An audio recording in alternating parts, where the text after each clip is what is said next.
Hello, my name is Neal Ressa. The clip you're going to watch is an interview about three men, Leo Ressa, John Ohrnberger, and Alfred Peck.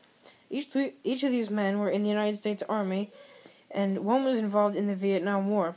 You will listen in and look at the conversations that these men will be having with each other throughout the clip. Good morning. Morning.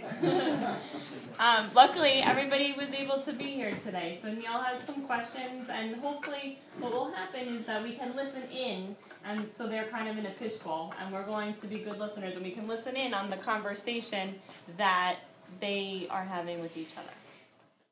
John Ohrnberger, 1957. In this, I am talking about John Ohrnberger, how he started out as he was drafted in 1957 and he was sent over to South Korea. South Korea, he was security police and came back in 1958. Or actually, no, 1959, it was military police. Well, to continue, when you move back and forth across the country and they assign you to different locations, sometimes your career in the service changes. Now, I started off in Infantry basic in Fort Dix. That changed, and then they sent me to Korea. And I was involved with security police. We worked with indigenous personnel.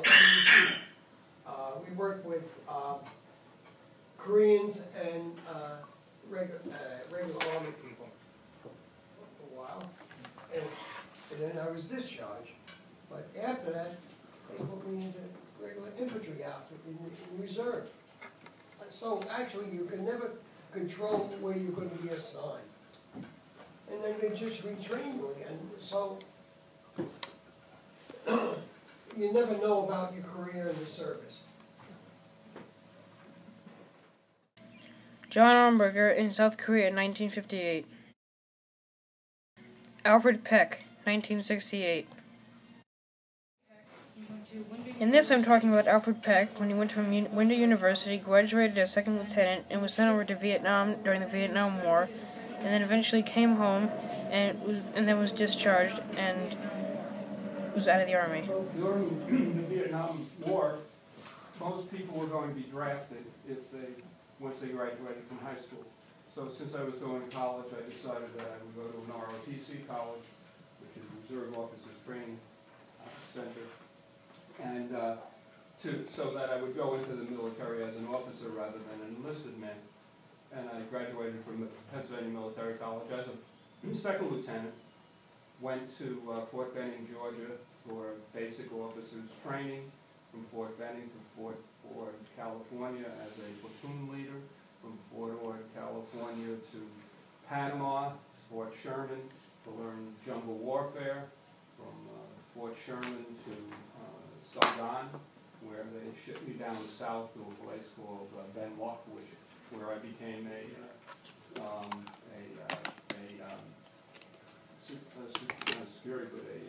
S2, what is that, intelligence, and then finally they shipped us home. I was in the 9th Infantry Division. The 9th Infantry Division went home before I did, a month.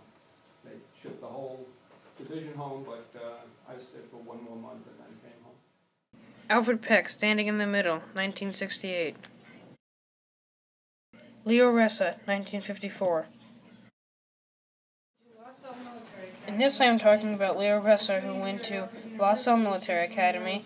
Then he went to Alfred University, and in his junior year joined the ROTC program, and then was sent over to Germany in 1955. In 1955, he did all kinds of jobs, such as company commander and executive officer, and then eventually he was discharged, and he was sent back home, and then discharged in 1965. Experiences you've had? Trying to organize them and get them back into regular life, so to speak, because they were a war-torn country, and they had to rebuild. And that was about it. I finally was discharged and sent home, where I had a wife and 3 kids.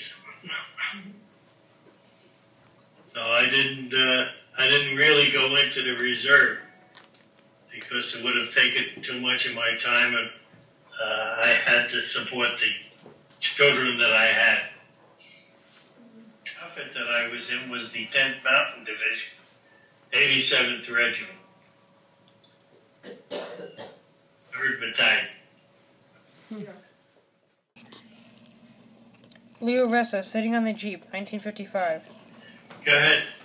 I think war is a waste. It should be negotiated one way or another. It's a waste. What do you mean? What can you elaborate on why you feel that way? Well, you know, what is the outcome of war? Destruction. Who wins in war? Everybody loses. We should try to negotiate before we go to war. It's proven through World War I, World War II, Korea, Vietnam, that you can't really negotiate when these people make up their mind that they want to go to war.